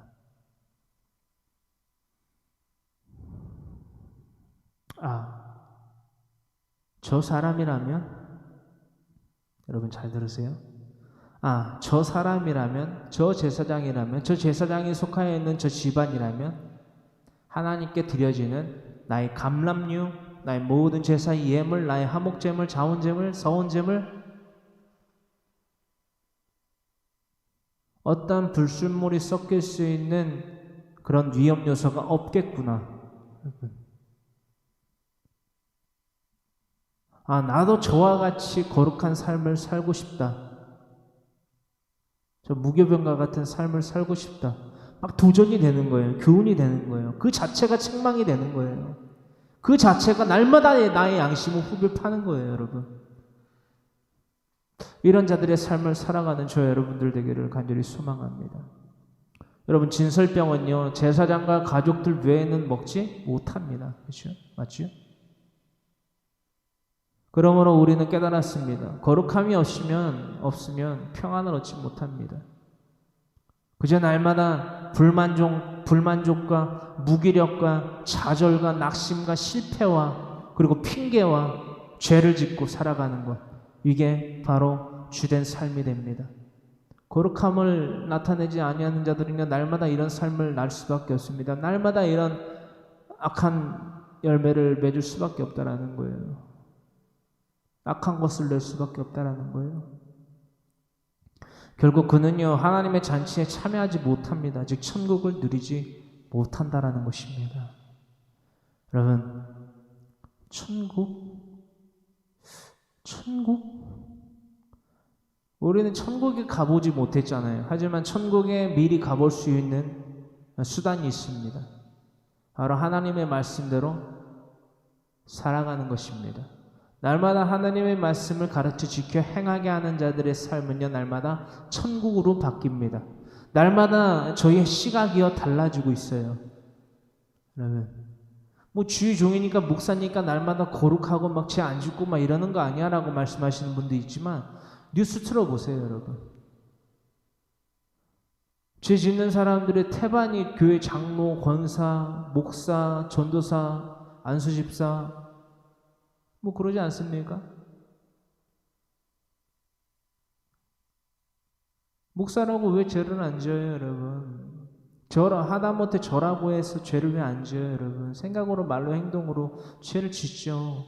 근데 이 시각부터가 달라지는 거예요. 날마다 하나님의 말씀을 읽고 묵상하고 날마다 강론하면요, 여러분 보세요. 내가 그 말씀대로 살아가지 않으면서 어떻게 그 말씀대로 살아가야 됩니다라고 강론이든 뭐든 할 수 있어요. 앞뒤가 안 맞잖아요, 여러분. 그렇죠?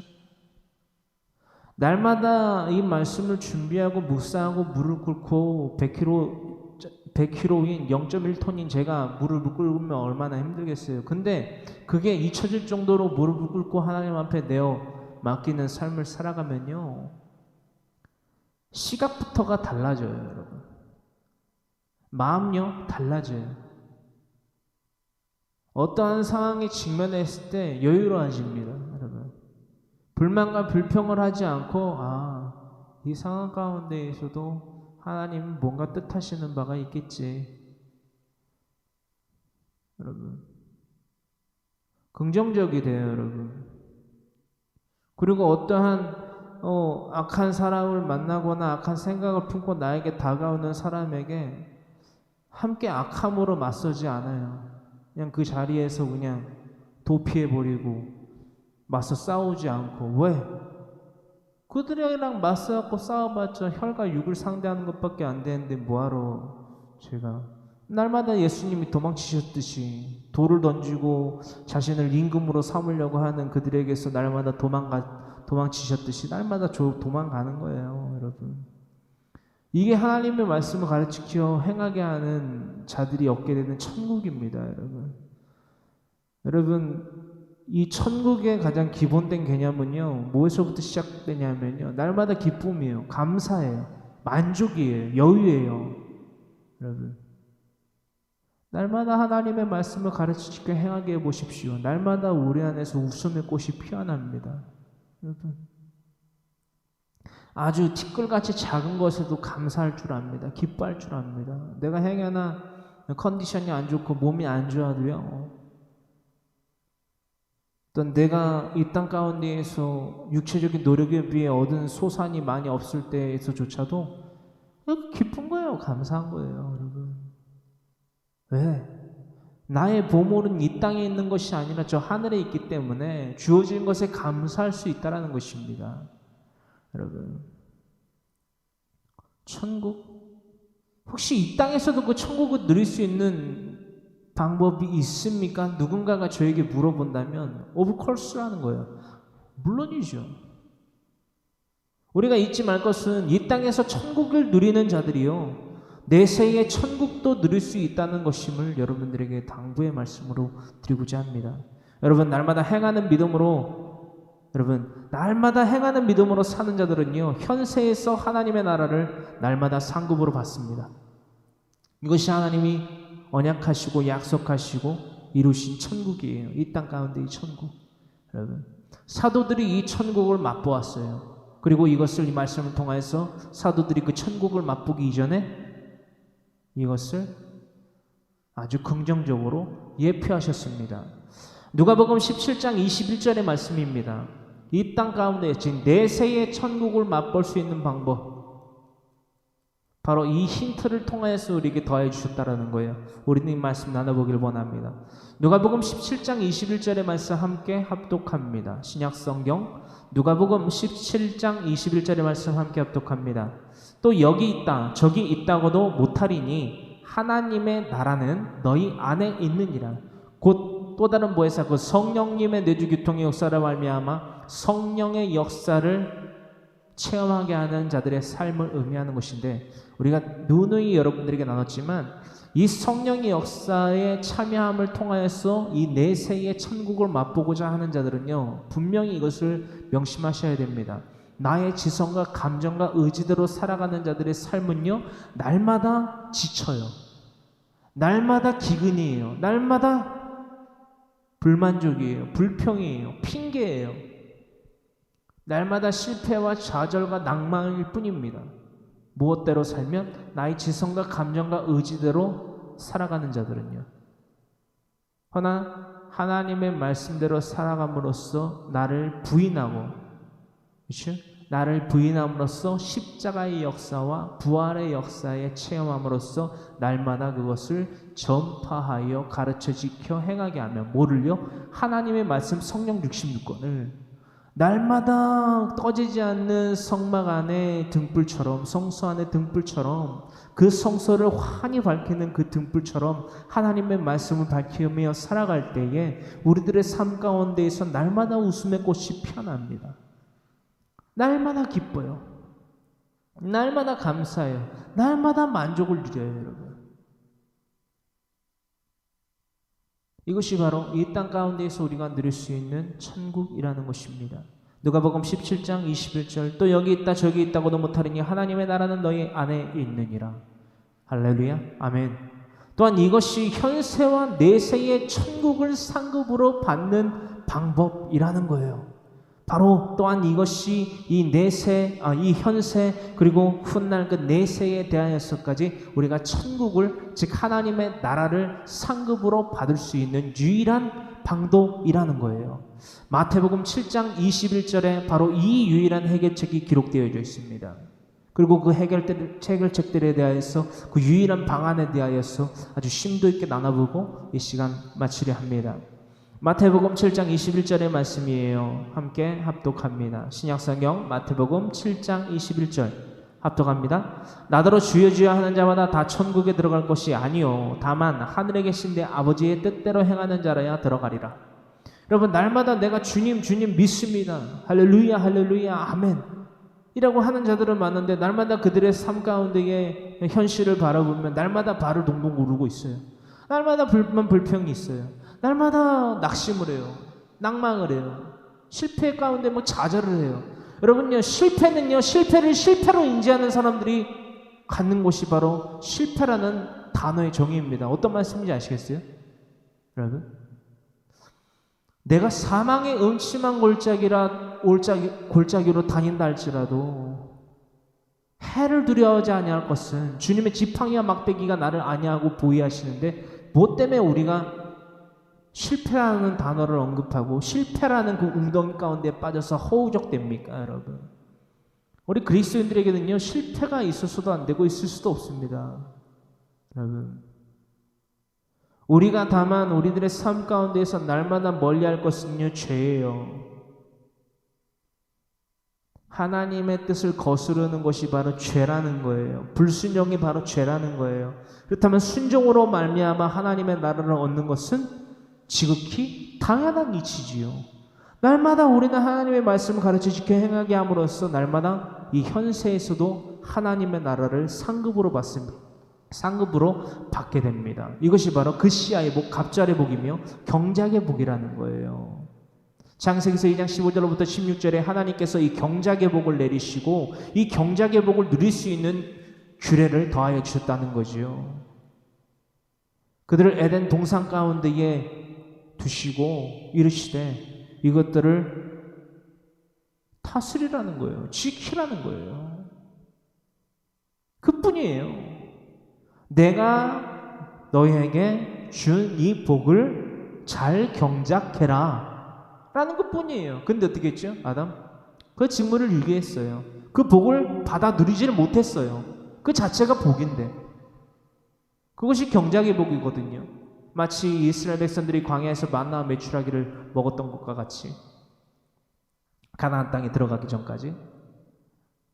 그러나 그 복을 받아 누릴 수 없었어요. 왜죠? 자신의 지성과 감정과 의지대로 불순종했기 때문이에요. 우리가 이것을 놓치면 안 됩니다. 하나님의 말씀 가운데에서 나의 지성과 감정과 의지를 모두 다 내어버리고 오직 하나님의 말씀을 가르쳐 지켜 행하게 하는 그리스도인들의 삶을 살아갈 때에 우리는 그 시야의 복, 그 하나님의 나라를 상급으로 받는다는 것 우리가 잊지 아니하기를 간절히 소망합니다. 아주 작은 것에도 기뻐하고 감사하고 평안과 거룩과 화평을 누릴 수 있게 되는 하나님의 나라를 상급으로 받는 우리 모든 이들 되기를 간절히 소망합니다. 간절히 소망합니다라고 다 같이 거룩하신 주님의 성호 세 번 부르짖고 간절히 기도드리기 원합니다. 주여, 주여, 주여, 살아 역사하신 주님 고맙고 감사합니다. 날마다 그 시야의 복을